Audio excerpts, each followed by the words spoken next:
Hello everyone. We are very pleased to welcome you to today's webinar, Flag on the Play, the Problems and Penalties of Failing to Update Your Reserve Study. This webinar is sponsored by Association Reserves, Inc. My name is Kathy Schrader, and I'm standing in for Paige Daniels, our marketing coordinator here at Association Reserves. I'll be serving as your moderator for today. Please note that this session will be recorded. Flag on the Play is a 45-minute webinar that came about as a way to provide answers to questions we hear so commonly about why associations should update their reserve study and how often they should be updated. If that's what you want to find out, you've come to the right place. Due to the number of attendees, everyone has been muted, but you can ask questions at any time by typing your question into the question box at the very bottom of your control panel. Now, before I introduce our speaker, and while we're waiting for everyone to get logged in and settled, we'd like to get to know our audience a little better. When the poll question appears on your screen, click the button next to your response. The results will be visible to the entire audience. Here's our first quick poll.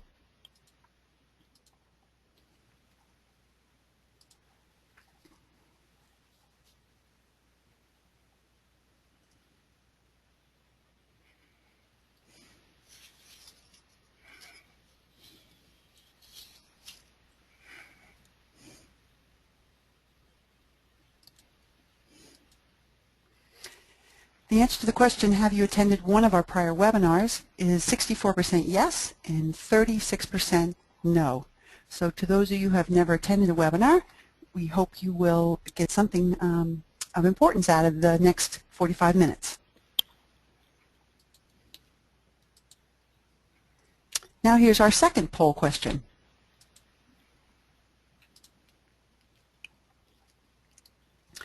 I'll give everyone a minute to respond.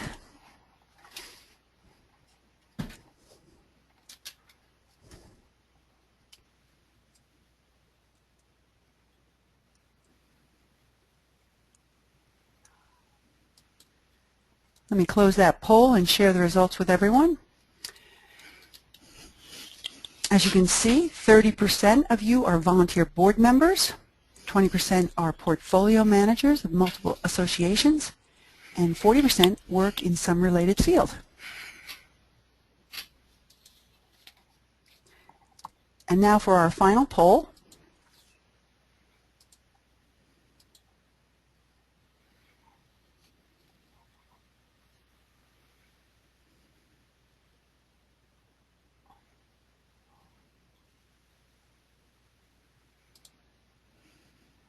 And here I'll share the results.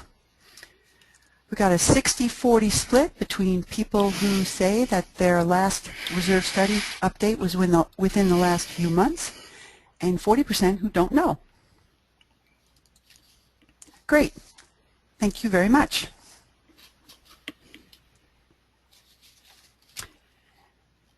Now it's time to introduce our speaker, Robert Nordlund. Robert is the founder and CEO of Association Reserves and a registered professional engineer. Robert is also a certified reserve specialist, was involved in creating national reserve study standards, and has greatly influenced this industry for the past 27 years. He regularly writes on the topic of reserve studies and speaks at industry functions throughout the nation. Robert leads our corporate office in Calabasas, which is a suburb of Los Angeles, California, and is responsible for technical standards and quality standards throughout our network of 11 regional offices. With this background, Robert is often called to serve as an expert witness in litigation involving reserve issues. And now I'd like to turn the floor over to Robert Nordlund. Well, hello everyone, and thank you all for joining us today in our virtual meeting hall. I've prepared this webinar, Flag on the Play, Failure to Update Your Reserve Study, to help you avoid the problems and penalties I see in community associations that fail to update their reserve study as frequently as they should. We see enough sad stories among our clients and prospects that I wanted to share some best practices to help you at your association. I hope that in sharing some of these stories, framed in a football analogy, will help you see what is patently obvious to those of us who work here at Association Reserves. As I work through this material today, I want to make sure I'm making this session interactive and keeping your attention even though we're separated by many miles and we can't see each other. With a number of people attending, as Kathy indicated, we need to keep everyone's microphone muted. So we're going to communicate a different way. In your webinar control panel, which looks like the image on the slide, look for the icon that looks like a hand. Clicking that will electronically raise your hand in response to a question I ask. And if a question ever comes to your mind, or if you have one right now, note that there is a dialog box where you can type in that question. Kathy will be monitoring all the questions that come in, and we'll be selecting a few to be answered in the Q&A session at the end. I'll be moving pretty quickly through today's material, but no worries. We're recording today's session, so you'll be able to watch it again from our website in about a week if you so choose. In addition, we'll mail an outline to everyone who fills out our brief survey at the end of today's presentation. So, as you saw on the previous slide, now's the time to grab your mouse and click the hands raised icon if you're ready for me to start on this presentation. Great. Getting good feedback. Almost everyone. Great. Okay. Thanks for the feedback, everyone. I'm setting everyone's hands down. And here we go. I want everyone to think about a great rivalry you've enjoyed. In college football, the pinnacle is Army-Navy. It could be a conference rivalry like Alabama-Auburn, or a city contest like USC-UCLA. Or you might think back to high school for the crosstown rivalry that you enjoyed back then. In all these cases, officials are on the field to enforce the rules so that everyone plays fair. The rivalry we're talking about today in the field of reserves is present owners versus future owners. Present owners have the ball and they need to play fair according to the rules before they turn over the ball to next year's set of owners and board members. The first thing to do is make sure that you do no harm. What did your parents say when they took you into a store? Holding your hand, don't break anything, we don't want to buy this stuff. The association belongs to everyone, so board members need to continually act on behalf of all owners, present and future.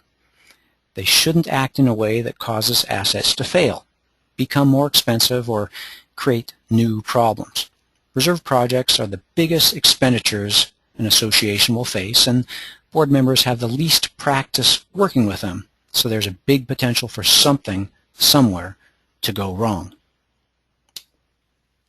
So how do you play fair and have success? How do the current owners set things up successfully for the future owners? Well, you update your reserve study and you work with current information. Now, the idea of updating a reserve study sounds very reasonable. It's rare that we hear an argument against the need to update a reserve study. But the key question is how often. I work out of one of our California offices where the reserve studies are, reserve study updates are required by law every year, and at least every third year that update needs to be based on a diligent visual site inspection. All too often I hear something like, we had you prepare a reserve study update last year, so we're good for another 2 years, right? Well, many people are under the impression that you only need to update your reserve study every 3 or 5 years or so. But knowing what I know, I believe all those people are wrong. And let me tell you why. First, let me take a moment to outline what a reserve study is and does. That'll help explain. A reserve study has 3 parts and provides the 3 results you see on the screen. They're the component list, which is what you're reserving for, a computation of reserve fund strength that's measured by percent funded, and that establishes your starting point. The third is the calculation of a recommended funding plan, our recommended course of action the association needs to take based on what they're reserving for and where they're starting from. And since the reserve component list forms the foundation of the reserve study, and reserve fund strength and funding plan calculations are based on it, I want to make sure you know its important parts.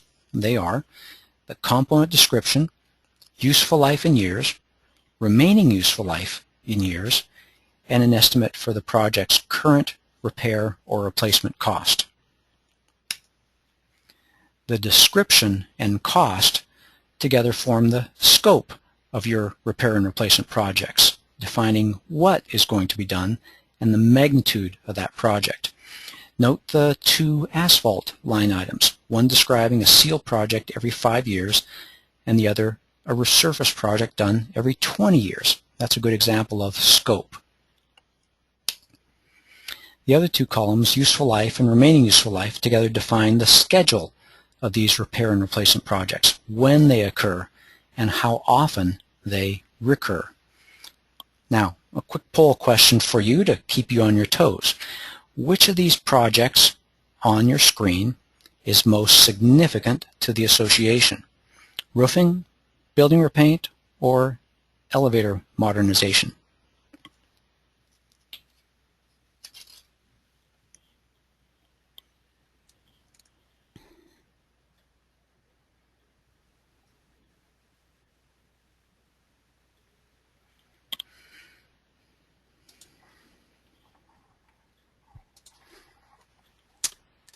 All right, Robert, we have our answers.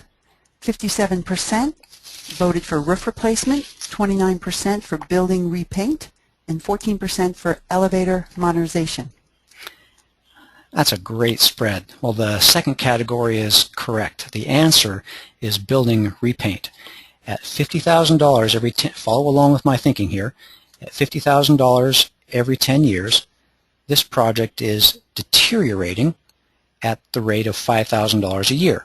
And while those roofing and elevator projects are both estimated to cost $80,000, which is obviously more expensive, they only recur every 20 years. So they're deteriorating at the rate of $4,000 a year. So at $5,000 a year, that building repaint project, even though its total cost is less than the other two, occurs frequently enough that it's the most significant project at this association. That's a little tidbit to learn from the reserve component list. Well, the result of the reserve component list is a set of expenses facing the association through the years. You can see it in a picture sense here. Note that it's by nature irregular. Some years with high expenses, some with low expenses, and some actually with no expenses. You can see the situation is ripe for trouble if the money has not been collected evenly from the owners over time. And the result, if you don't collect it evenly over time, is that some unfortunate owners get caught paying big expenses for things that deteriorated many years prior to the time they owned a home in the association. So that's the reserve component list and what it tells you. The reserve fund strength and funding plan are calculated to help the board, management, and owners know how well prepared the association is now and what they need to do in order to offset ongoing deterioration and get prepared for those eventual expenses. Those financial calculations are performed using the scope and schedule of the reserve expenses we just spoke about, the reserve fund starting balance for the year, and assumptions for interest and inflation. The challenge is that all these things are in a continual state of change. The components, whether an age or they're being replaced new, monthly reserve contributions and expenses affect each year's reserve balance, and our gradually improving economic situation means interest and inflation assumptions are going to be different from those a few years ago. So we describe a reserve study as a multi-year forecast, something that needs to be updated every year as part of the budget process. The reserve expenditures are large enough that you need that multi-year forecast or plan to get there successfully, but with so much change going on, you need to adjust and update the plan every year. Let me tell you what drove me to do this webinar. what we see in our experience preparing thousands of reserve studies each year across the country. When we update a reserve study annually for an association, it's generally a simple process where we are just doing minor tweaks to the components, the contributions, and just minor adjustments here and there.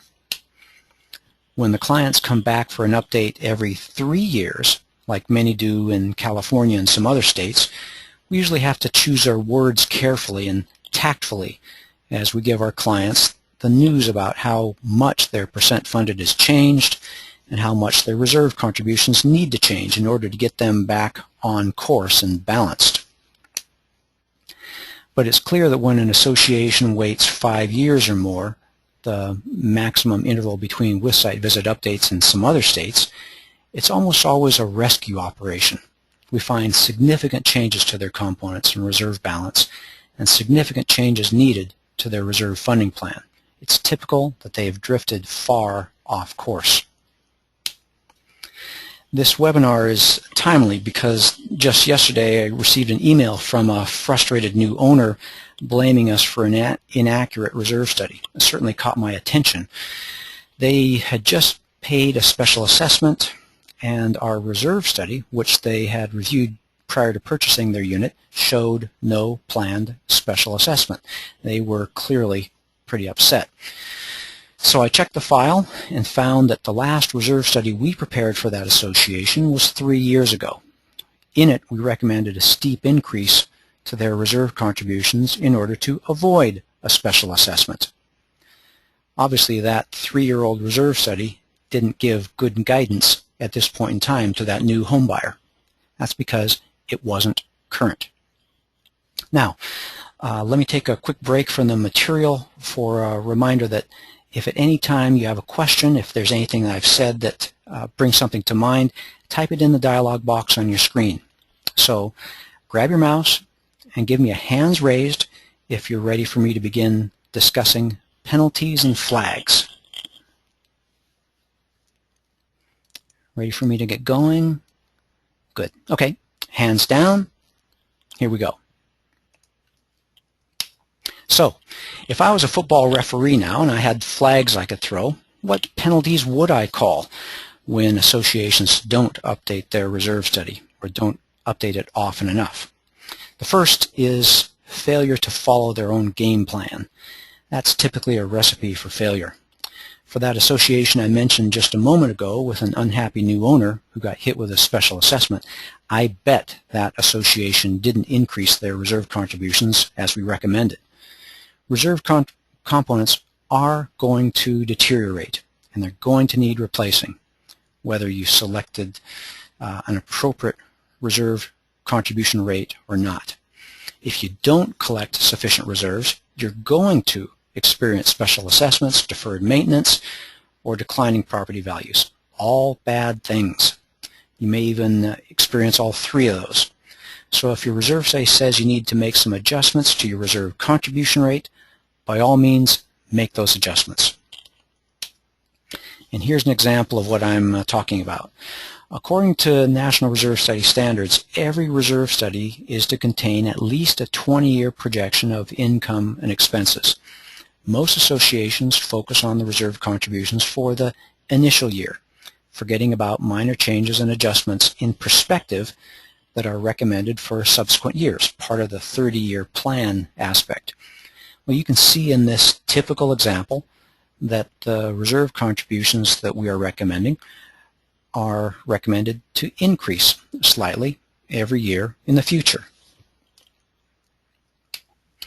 And it looks like this when we plot it on a graph, a very typical trend of gradually increasing contributions over the years. And as you can imagine, if the association fails to make those increased reserve contributions, drops their reserve contribution rate, or fails to make any reserve contributions at all, their reserve fund is going to drop in strength. And if it drops enough, a special assessment and upset homeowners are going to be the result. Just like that association that contacted me yesterday. Your reserve fund is going to look like the picture you see on the screen. In our office, we call this a crash and burn situation. Don't let it happen to your association. It takes a lot of money to offset ongoing deterioration, and the best of intentions won't change that fact. Reserve contributions need to offset that ongoing deterioration, or you're going to have to catch up with higher contributions or a special assessment at a future point in time. Another flag is a legal procedure.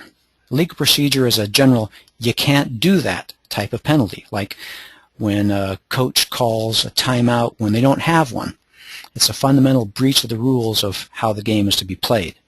And in reserve studies, I'd call this penalty when an association spends its precious limited reserve funds for non-reserve expenses. Often this is done by a well-intended board thinking that the reserve fund is so big that spending some of it to pay an operating fund bill is no big deal.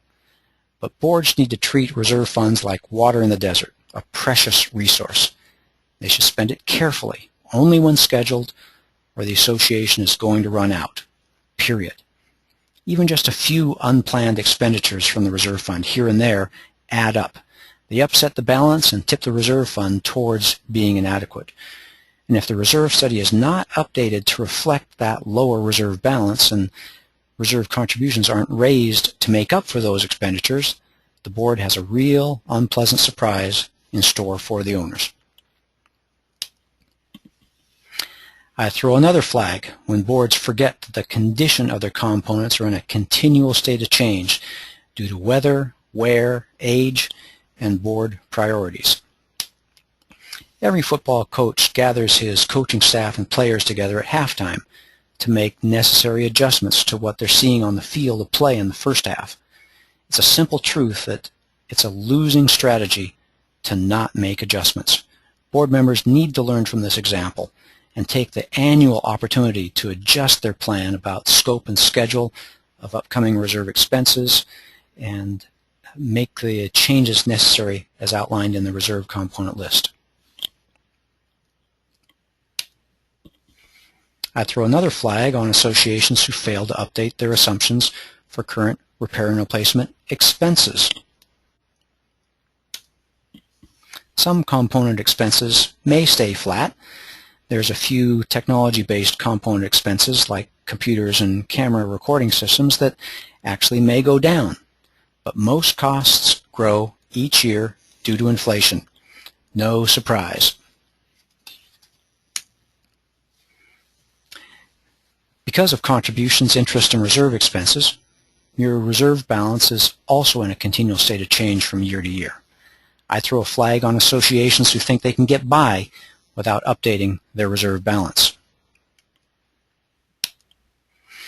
Your financial starting point calculations, reserve fund strength, the basis of your reserve funding plan, is going to move every year.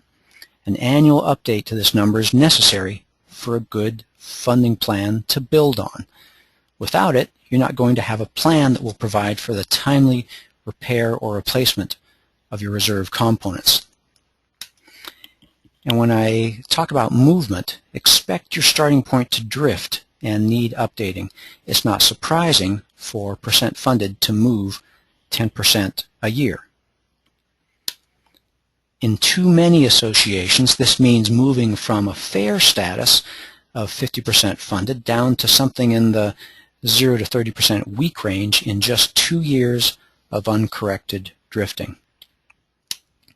This is a problem because the association can, as I indicated, so quickly go from that 30 to 70% fair range, where special assessments are infrequent, down to the 0 to 30% weak range, where special assessments are common. This next flag would get thrown due to the root conflict between present and future owners. Remember, it's present owners who start with the ball. It's all too easy for present board members to keep reserve contributions low, thinking that the future is someone else's problem. But that's not the case. Common area assets are deteriorating every day.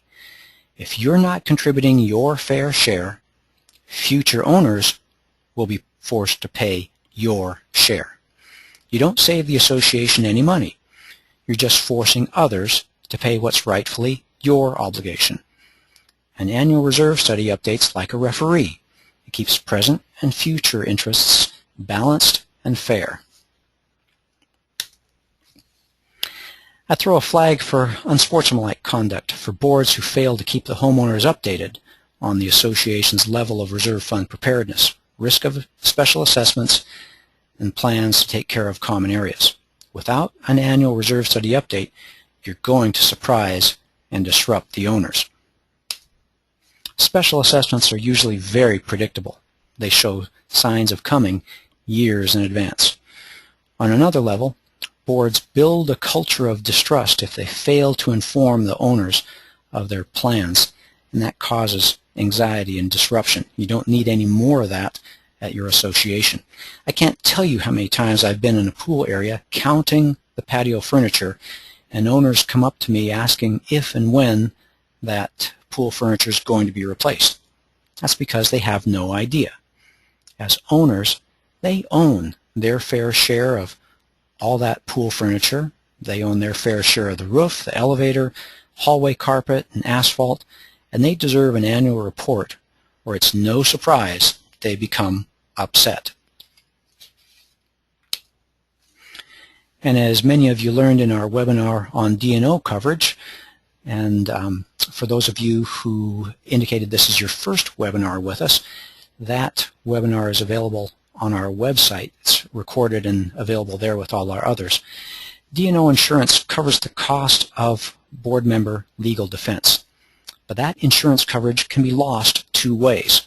One way is when a board member fails to act in response to the needs of the association, and the other is when a board member does act, but selfishly or contrary to state law or contrary to the association's governing documents.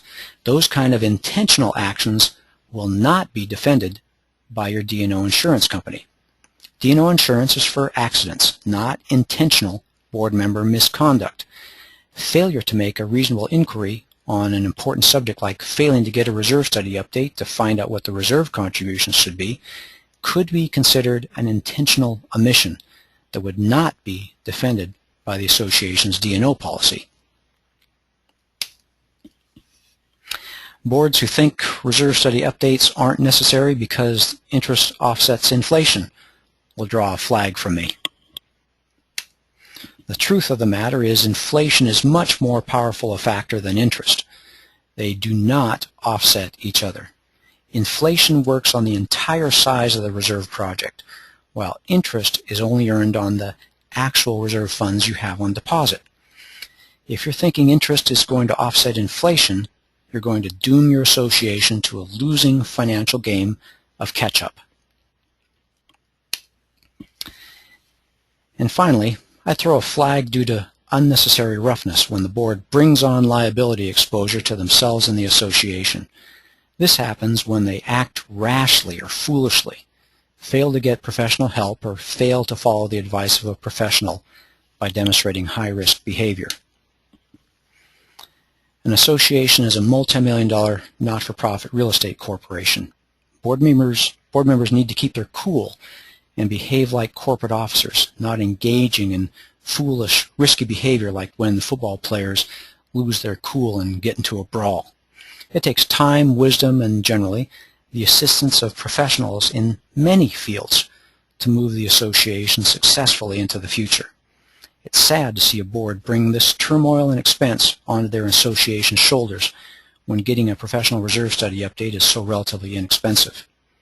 It's hard to argue against the wisdom of every owner paying their fair share of reserve expenses along the way. Board members who are careless about doing the right thing get themselves and the association into trouble. You can run into a lot of problems by failing to update your reserve study annually. Reserve projects are the largest expenses an association will face, and they typically take years of financial preparation. So adjust every year to stay on track. One final illustration to make a point. Why do players wear a helmet? What do you think? Is it because it's required by the rules or to keep the players safe?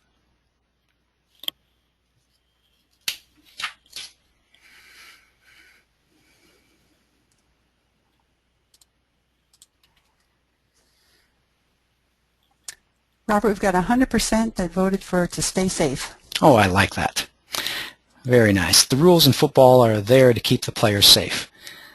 The reserve study or the reserve disclosure laws in 30 states are there to protect the owners. So my encouragement is don't focus on the rules. Look at them only in light of the underlying principles of doing what's necessary to protect the people involved. That's the real bottom line. Nobody gets clever points or a gold star by their name by saving time or money by not updating their reserve study. It's not a game one plays. Failing to update an association's reserve study is, in my point of view, just reckless behavior that endangers their own association. Complying with laws in 30 states requiring those periodic reserve study updates or disclosures shouldn't be the focus of your attention. Your attention should be on providing financially for the needs of the association. An annually updated reserve study is a key tool in accomplishing that objective. The real beneficiary of an annual reserve study update is the association when it has the money to accomplish its anticipated projects in a timely manner because all the owners paid their fair share over time. So why update annually? At this point in time, I'd like to turn that question back to you, actually. Why wouldn't you? I wouldn't want to try to make that argument in front of a judge. I hope that in attending this webinar today, I've explained that updating a reserve study annually is significant. Keeping it current avoids many possible problems and penalties. So in closing, I hope you found this webinar helpful and informative. If you feel the need for a reserve update proposal, like so many of you at the beginning weren't sure of when you had your last reserve study update, you can easily get one by going to our website, www.reservestudy.com, and follow the link on the right-hand side of the page and you'll get a proposal from us. On that page, you can also add your name to our email list to get reserve study hints, insights, and time savers that appear in our newsletter. And for all of you who are new or heard about this webinar from someone else, that's also where you can get announcements about future webinars. And lastly, you'll find our Learning Center. The Learning Center is where we have a national library of resources, articles and videos on different reserve study topics, recordings of prior webinars, and a summary of state legislation and National Reserve Study standards. So, I want to thank you for joining me today. With the time remaining, again, Kathy is coordinating today. You've got Paige's picture on the screen. Kathy will coordinate our Q&A session with the questions that you've typed in while I've been doing the presentation. So Kathy, at this point in time, I turn the floor over to you.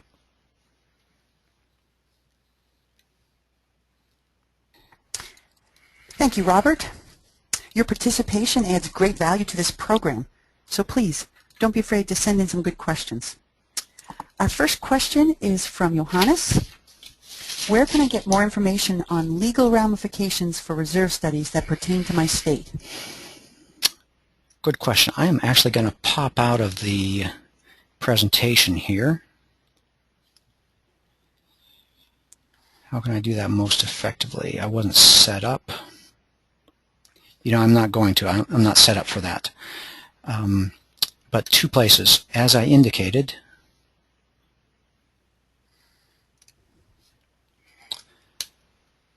Going to our website. If you go to the Learning Center on our website, you can then click on the tab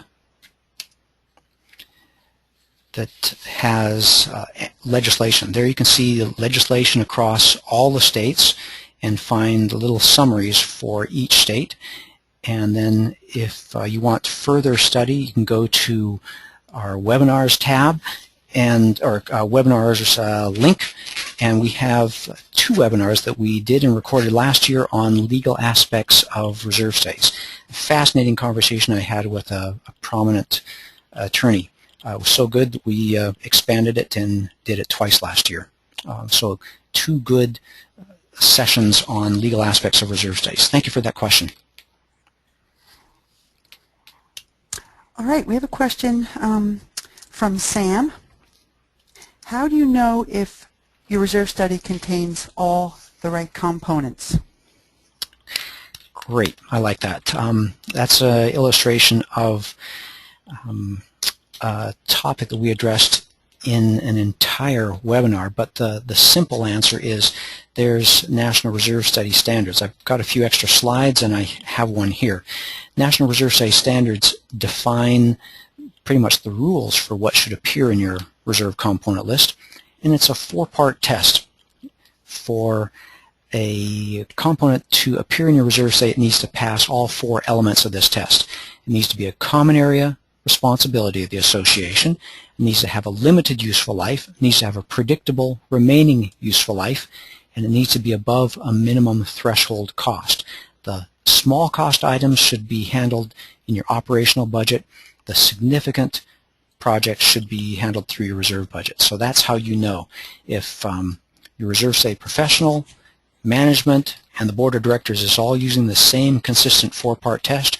You're going to have a great, consistent reserve component list that catches the major projects and lets the little ones slip through that should be more appropriately handled by the operational budget.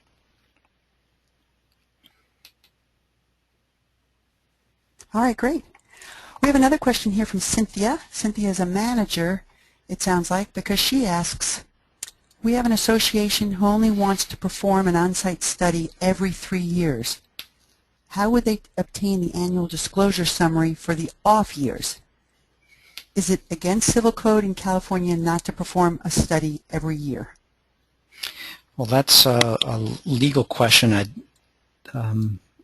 I can answer as a reserve study provider. As I read civil code, it says you need annual information to disclose to the homeowners.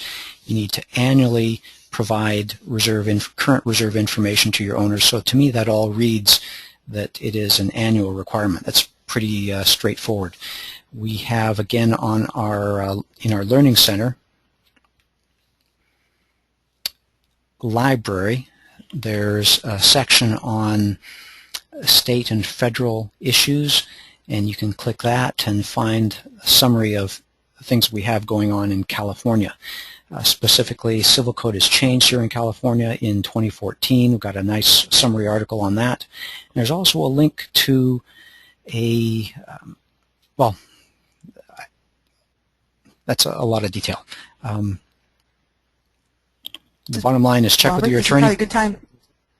This is probably a good time to talk about the no site visit levels of service. Very good point. Let me change gears.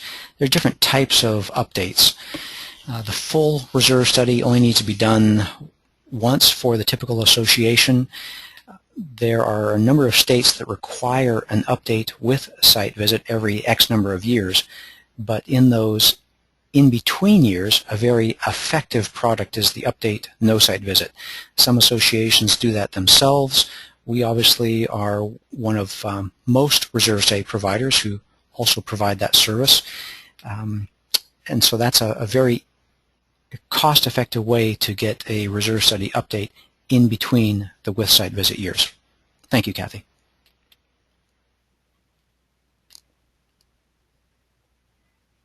I've got a question here from Bobby. What are the qualifications of someone who prepares reserve studies?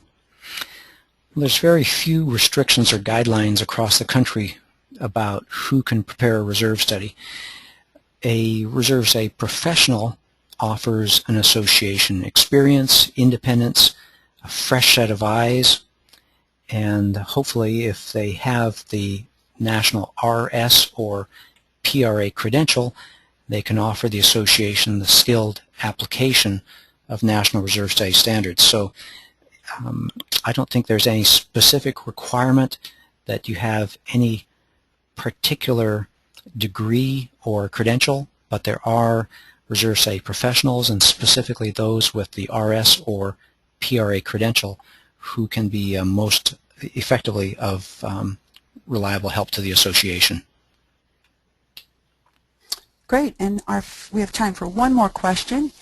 It comes from a volunteer board member, Brian. Is our management company required to give prospective buyers our most recent reserve study?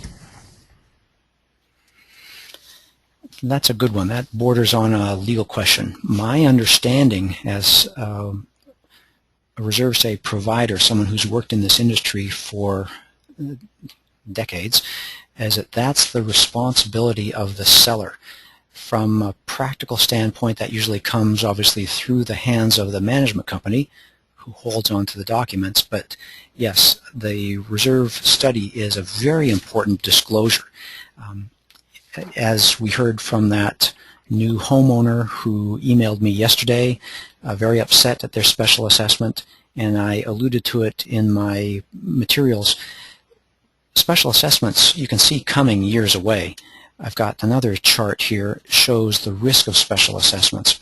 It's a very well-defined risk depending on your association's percent funded. Percent funded is your reserve fund strength. So it's a great thing to look for if you're a prospective buyer.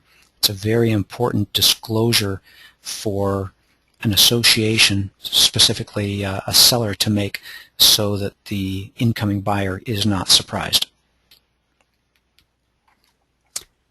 Thank you, Robert.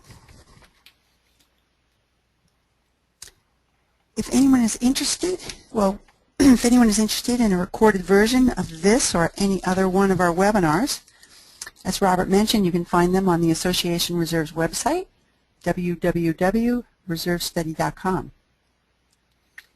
If you have any questions, or if there's any way we can be of service to you, please don't hesitate to contact us via email or phone.